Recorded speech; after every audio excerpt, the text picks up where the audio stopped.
Every town has a dark side. Back in the 90s and early 2000s, making prank calls was something younger people did as a way to have a little fun. It was a sort of perfect storm that led to prank calls emerging in the culture. On one side, you had the creation of Star 87, which if you dialed before you made that call, your number wouldn't show up on a caller ID so no one could trace you. It was before cell phones were widely used or social media even existed, and so get some friends together and out of sheer boredom, one of them was liable to say, "Let's make some prank calls." And for the most part, these were harmless in terms of long-lasting trauma to the victim on the other end of the line. And these calls may have been rude and immature, but at the heart of them, there was no true evil intentions. If you could just trick that person on the line into believing you were someone other than yourself, you'd get a laugh and that was it. However, there is a very messed up and disturbing string of prank calls that were made over the course of a decade that went far beyond just looking to get a laugh. And these calls were sinister in nature and led to many regular people doing awful things to one another just because the voice on the other end asked them to do so. And they've since become to be known as the strip search phone scams. To this day, the person who made them has never been caught, at least officially. Hey guys, it's Andrew, and thanks for tuning into this week's episode of Everytown, where today we're headed to Mount Washington in Kentucky for the main story that blew this case wide open. But really, these vicious calls happened all around the United States as one sick and twisted individual refined his ability to groom strangers into doing some bad things. Things that were not just criminal, but went so far beyond what even makes logical sense that they seem unreal. But all this actually happened, many times over in fact.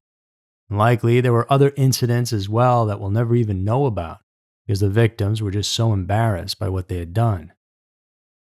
It's a strange dive into the human psyche that shows the malleable nature of people, no matter how strange the request is in the face of authority. And if you think that something like this could never happen to you, well, the science says that's just not true.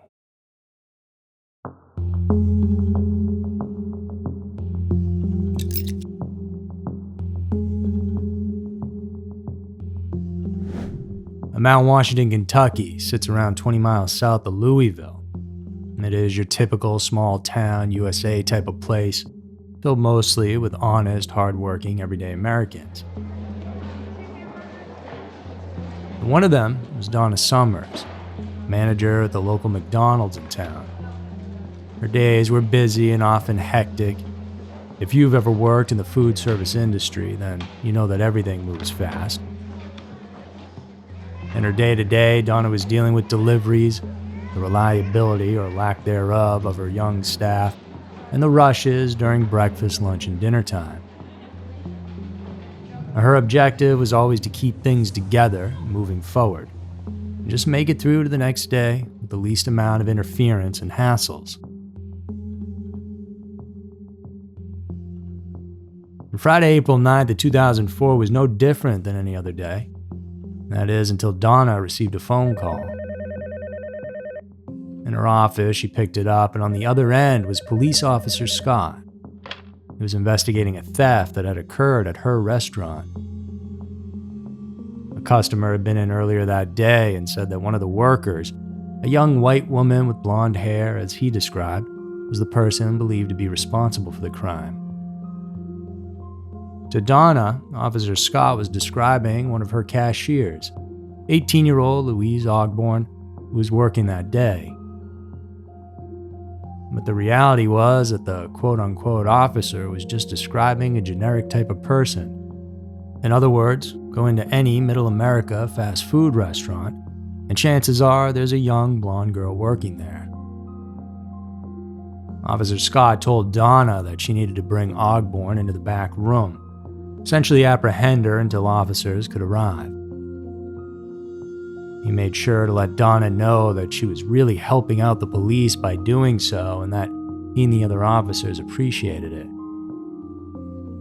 And Donna, not one who liked to disappoint, was happy she could help. After all, who doesn't want to be a hero?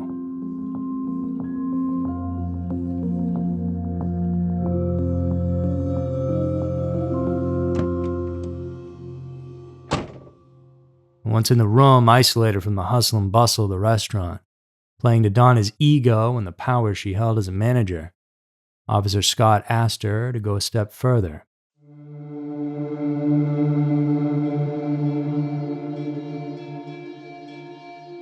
That the reality was that this theft was a minor case, and that right now all officers were too busy with other crimes to come down and deal with the situation.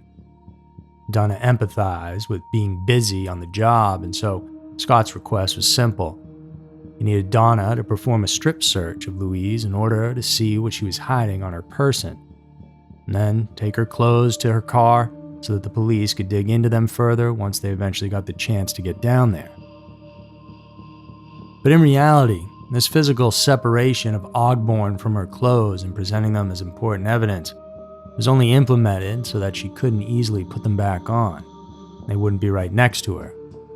And over the course of the day, she would ask several times to be allowed to get dressed, but no one allowed that to happen. While Donna wasn't exactly comfortable performing this search, she asked the officer to call her supervisor to see how they should handle this, at which point he explained he had already talked to corporate, which is why they were doing it this way, because they too didn't have time to deal with it and needed Donna to take control of the situation. Assistant Manager Kim Dockery was brought into the room as a witness, and there in the back, Louise removed her clothes, one item at a time. Ogborn was confused and scared at this point. Here she was being told by her manager and assistant manager to strip down, that she had committed a crime. Even though she knew she hadn't done anything, she felt like her job stood in the balance. And on top of that, there was a police officer explaining that she could face serious jail time if she didn't obey. So reluctantly, she stripped.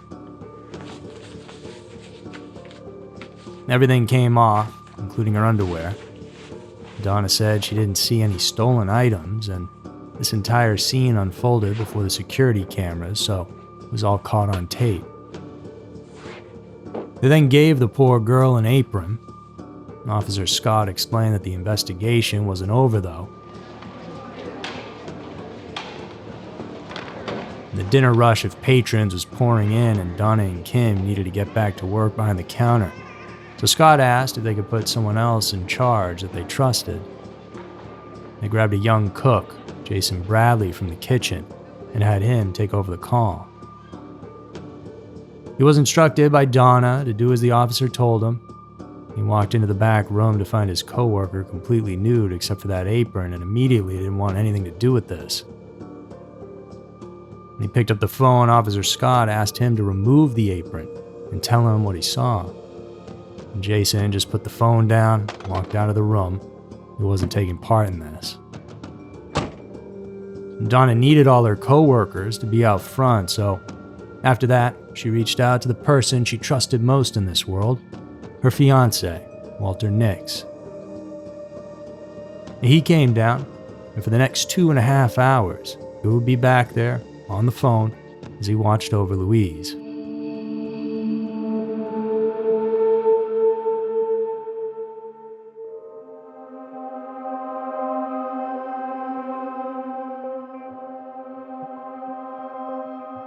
At the urging of Officer Scott, Nix would go on to have Ogborn remove her apron.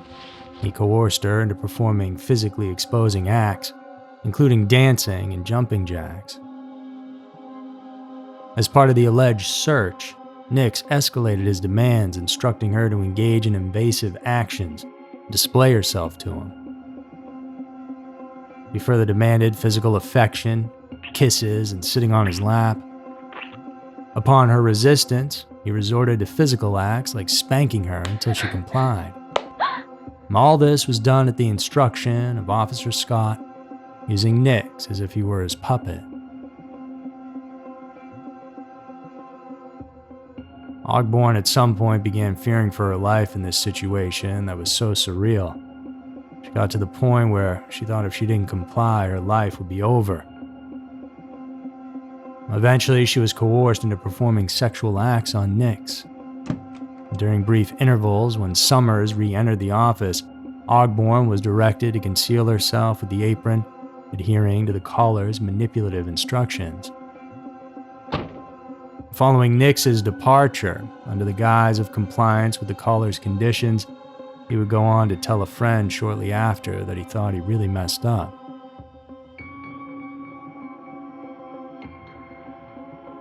With Nix gone and the restaurant understaffed, Summers sought a replacement to oversee Ogborn. And Thomas Sims, the maintenance worker who was visiting the restaurant, then entered into the fray. Sims, however, just like Jason, outright refused to comply with the caller's commands. At that point, doubts emerged for Summers, prompting her to verify the caller's claims with a superior, which unveiled the call's true deceitful nature. When confronted, Officer Scott just hung up the phone, and that was the end of the incident. Though it most certainly had a long-lasting effect on all those involved.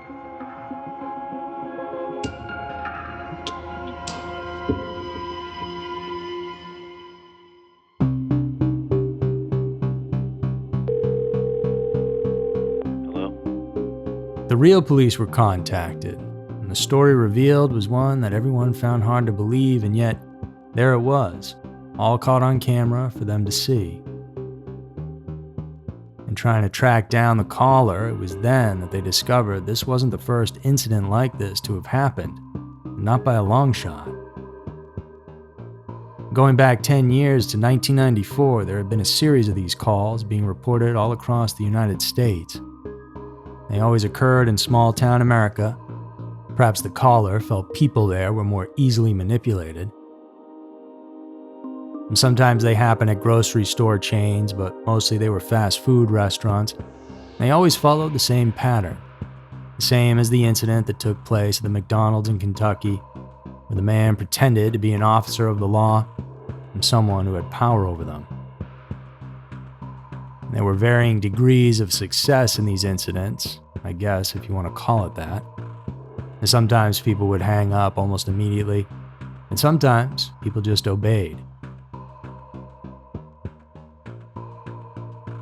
In that 10-year span, more than 20 strip scam calls were placed, though those are just the ones that were reported. And chances are there are many more where the victims realized at some point that they were being scammed and out of sheer embarrassment, kept it to themselves.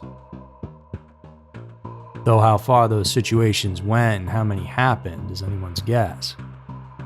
But because these incidents were all so out of the norm and similar, it is all believed to have been the work of one single man. On August 4th of 1994, a man called a McDonald's in Saybrook Township, Ohio, pretending to be a cop, explaining that a customer's purse was stolen from the restaurant. They then told two minor females that the manager was going to strip search them. 3 calls just like this happened in 1995. One in Devil's Lake, North Dakota, one in Fallon, Nevada, and another in Starkville, Mississippi. In that case, a sheriff's deputy called up a Pizza Hut, saying that an employee had stolen money from the restaurant. The manager was brought in and had to strip search one of the young workers. On January 20th, 1999, a 17-year-old female employee at a Burger King had her naked behind slapped by a manager after he was instructed to do so by a caller. In Blackfoot, Idaho, in December of '99, a local pizza shop got a call from Officer Davis of the Blackfoot PD. He said that a 16-year-old employee was accused of stealing a customer's purse. Officer Davis instructed the manager to conduct a strip search, which they did, and Officer Davis had the man describe exactly what it was he was looking at in great detail. In that case, a 22-year-old employee happened to walk in on the scene while it was taking place. They grabbed the phone and berated Officer Davis, and so he just hung up. And on the calls went. In all these cases, it seems the people involved either comply and take it as far as they're asked to, or they recognize it's a problem right away and don't listen to a random man's voice over the telephone, even if they are a police officer. So, what type of person are you? Sure, you're saying you'd never do it, but if you asked all these people the same question before their incidents took place, they'd say the same thing.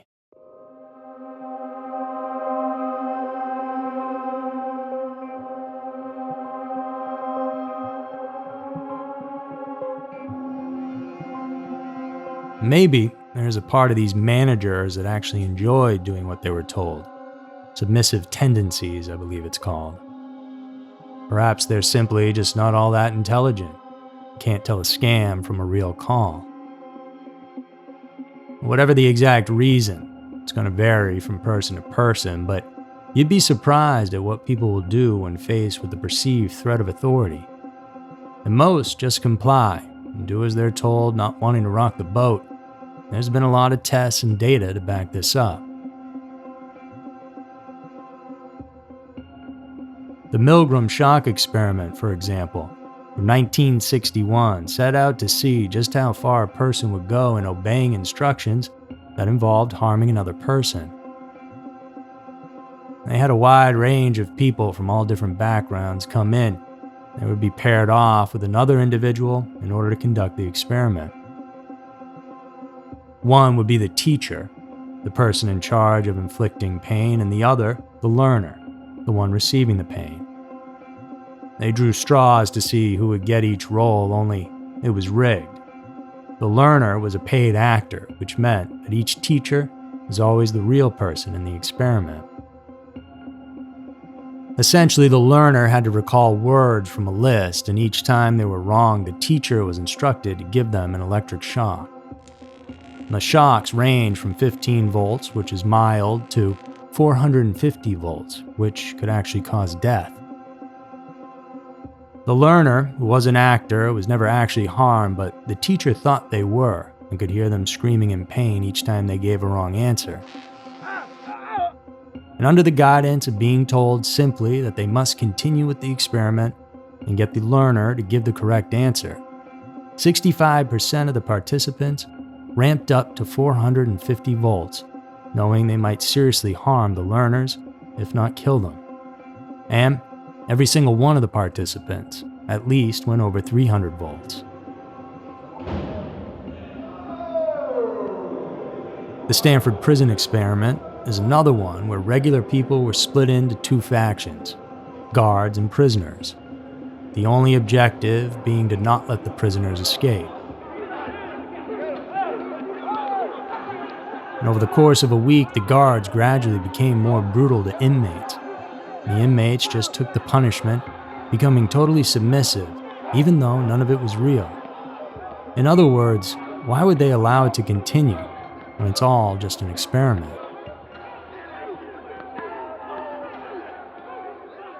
The general conclusion to these and other experiments like it is simply that people actually like to follow orders given by perceived authority.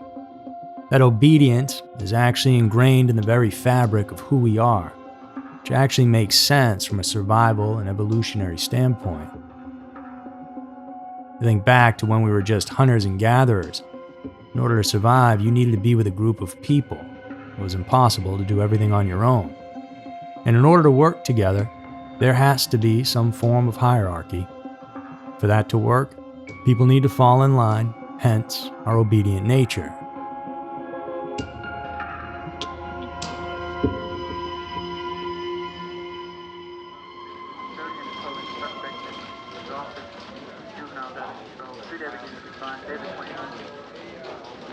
And getting back to the incident in Mount Washington and how it all played out. During the investigation, initially, the police believed that the call was made from a payphone near the McDonald's, allowing the caller to observe both the police station nearby and the restaurant.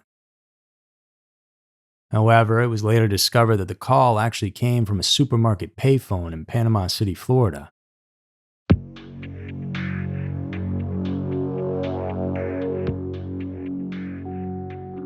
By tracing the call made with an AT&T phone card, the police focused their investigation on Walmart, the primary seller of these cards, and contacted Panama City authorities for assistance.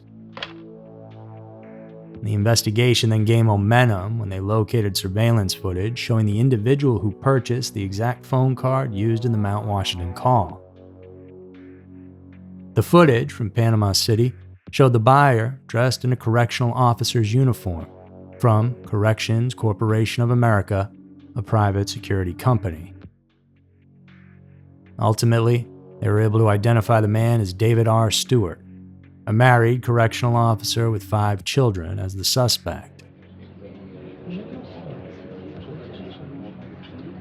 Despite Stewart's denial of ever purchasing a phone card, even though it was caught on tape, police found evidence in his home, including a phone card linked to calls to 9 restaurants over the previous year and paraphernalia suggesting a fascination with law enforcement roles. Stewart was extradited to Kentucky to face charges of impersonating a police officer and solicitation of sodomy, facing up to 15 years if convicted. However, on October 31st of 2006, he was acquitted due to the lack of direct evidence, such as a voice recording. Despite his acquittal, Stewart remains the #1 suspect in many of the calls all around the country. And after his arrest and trial, wouldn't you know it, the calls abruptly stopped and have never happened again. The night of the Mount Washington incident had Donna Summers reviewing the video footage with police. With a clear head now, she couldn't believe what she had done and was profoundly affected and apologetic. It was also the first time she watched her fiancé in the distressing footage and what he had done with Ogborn. She immediately broke off the engagement with him after that. Ogborn herself went through years of therapy after the incident, which still affects her to this day. And Nix himself received 5 years in jail after the prolonged experience he was part of in the back of that McDonald's.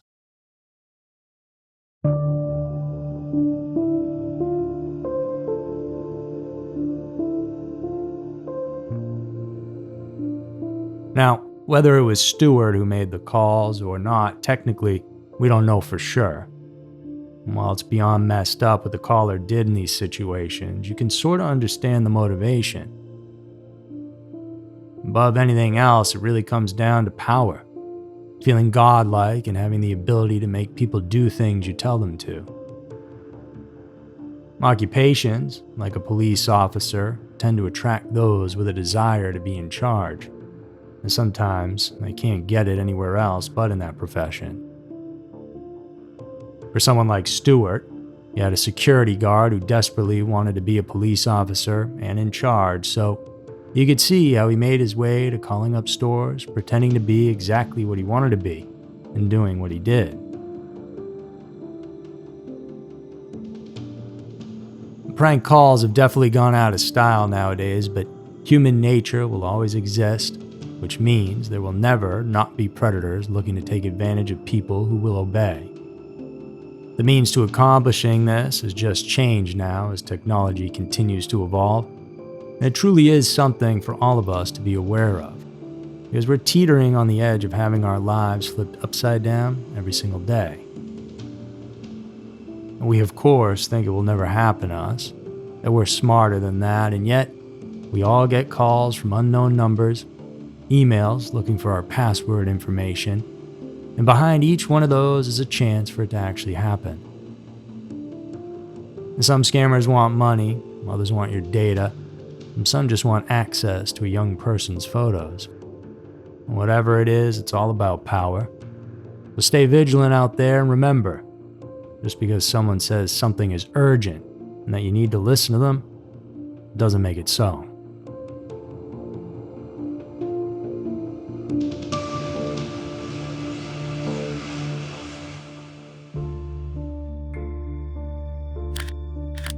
So that's it for this week's episode of Everytown, and thanks for tuning in today. Remember, you can always listen to our Everytown series over at the Everytown podcast, available wherever you get your pods from. And for exclusive and darker content, go check out our huge library over at patreon.com/scarymysteries. I'm going to come back next week for another episode filled with scary, strange, and mysterious stories. Because you never know. Maybe your town will be next.